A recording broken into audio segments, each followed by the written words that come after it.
कहल जाला कि दुनिया के संतुलन कुछ खास किस्म के लोग के कारण बनल रहेला। उ लोग जे बिना कौनो स्वार्थ के, बिना थकले, बिना रुकले काम करत रहेले। एक किस्म के लोग के नाता पैसा के लालसा होखेला, न पद के न पहचान के। हालांकि इस जिम्मेदारी देश, समाज और सरकार के होखेला कि ऐसन हीरो लोग के न खाली पहचान होखे बल्कि उ लोग के उचित सम्मान भी कइल जाओ। भारत में भी ऐसन सच्चा नायकन के कमी नहीं खे जिनके आपन एगो मुकम्मल कहानी बा। कहानी कुछ ऐसन कइला के जवन पूरा दुनिया खातिर मिसाल हो। नमस्कार, हम हैं गौरव कुमार पांडे। आज कहानी सुनावत बानी तुलसी गौड़ा के।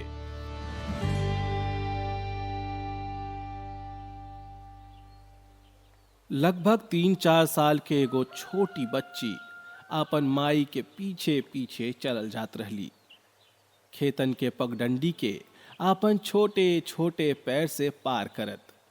कबो फिसले तब माई के हाथ पकड़ के थोड़ा दूर चले आ फिर हाथ छोड़ के आसपास के खेत, जंगल, पेड़ पौधा के देखत कहीं खो जाओ।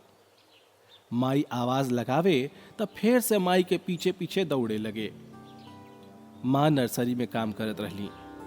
ए छोटी बच्ची भी न जाने कब इहवे माई के साथ रहत रहत पेड़ पौधा आ प्रकृति से प्यार कर बैठली।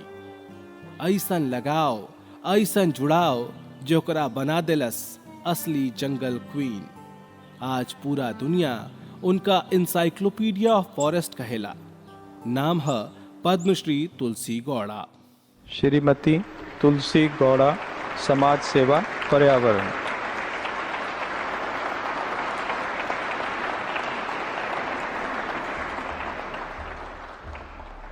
कर्नाटक के होनाली गांव से दिल्ली में राष्ट्रपति भवन के दरबार हॉल तक के सफर आसान न रहे, लेकिन आज वही सफर दुनिया भर में हर केहू खातिर एगो उदाहरण बा। तुलसी गौड़ा की कहानी बतावे खातिर काफी बा कि अगर रउआ कुछ कइल चाहतनी त कौनो परेशानी, कौनो समस्या आपके रास्ता रोक न सकेला। खैर, राष्ट्रपति भवन के एक कार्यक्रम में रउआ थोड़ा देर में ले जाई। पहले यहाँ पहुंचे तक के संघर्ष, त्याग और तपस्या के जान ली। लगन तो शायद 3-4 साल के उम्र में ही लग गई रहे, लेकिन पहचानत पहचानत कुछ और साल बीत गई। तुलसी एकदम छोटहन रही जब पिता के साथ हमेशा हमेशा खातिर छूट गई। पिता के मृत्यु हो गई। केहू लेखा माई के साथ वही स्थानीय नर्सरी में दिहाड़ी मजदूरी करे लगली। दुनिया खातिर हालांकि ये मजदूरी रहे, लेकिन तुलसी के तई पैशन बने लागल। हालांकि ठीक से अभी बचपन गुजरल भी ना रहे कि महज 11 साल के नाबालिग तुलसी के बियाह करा दिहल गई। लेकिन वहां भी किस्मत के कुछ और ही मंजूर रहे। बियाह और एहसास के ठीक से जिए समझे से पहले ही उनके पति के मौत हो गई। तुलसी आपन अकेलापन दूर करे खातिर फिर से वहीं पहुंच गईली जहां उनके सबसे ज्यादा सुकून मिलत रहे, पेड़ पौधा आ प्रकृति के बीच। 35 साल वो पूरा शिद्दत से नर्सरी में काम करत रहली। ए दौरान उनकर कौनो औपचारिक शिक्षा त ना भइल, लेकिन नर्सरी में पेड़ पौधा के बीच प्रकृति के समझे में काफी अहम मौका मिलल। वनस्पति संरक्षण में समय के साथ तुलसी के दिलचस्पी बढ़त चल गई। ओकरा बाद राज्य के वनीकरण योजना में वो शामिल हो गईली आ एगो कार्यकर्ता के तौर पर बढ़ चढ़ कर काम करे लगली। साल 2006 में वन विभाग में वृक्षारोपक के नौकरी लग गई, जेकरा बाद तुलसी गौड़ा जी 14 साल तक यही काम में रम गईली। अनगिनत पेड़ लगवली। जैविक विविधता संरक्षण में तुलसी गौड़ा के काम और उनके समर्पण अद्भुत बा।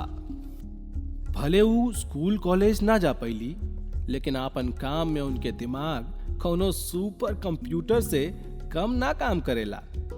जंगल में कौनो एक तरह के पेड़ के बीच उनके उत्पत्ति खातिर आवश्यक मदर ट्री के पहचान करे में तुलसी के महारत हासिल बा।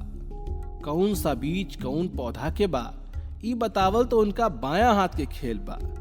उता बीज देख के ओकर गुणवत्ता यानी क्वालिटी के पहचान करे में भी एकदम कमाल के बाड़ी।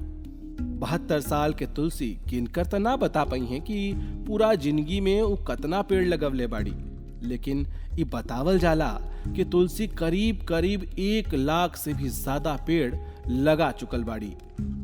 ये दौर में जहां लोग एक दूसरा के साथ पूरा जिंदगी रिश्ता ठीक से ना निभा पावेले, वहां तुलसी गौड़ा अपन पूरा जीवन प्रकृति के समर्पित कर देली। तुलसी गौड़ा के उनकर यही कमाल के जानकारी ज्ञान आ समर्पण खातिर जंगल के इंसाइक्लोपीडिया कहल जाला। उनके यही तमाम खूबियन के देश भी झुककर सलाम कैलस आ तुलसी गौड़ा जी के पद्मश्री से सम्मानित कइल गइल। यही कहानी रहे तुलसी गौड़ा जी के। अगला एपिसोड में फिर लेके आई कोनो और धरती पुत्र की कहानी। ये एपिसोड के लिखले आ आवाज दिले बाड़े गौरव कुमार पांडे, साउंड डिजाइन बा शिवम कश्यप के। त ए सीरीज के फॉलो करी आ सुनत रही ईयरशॉट भोजपुरी।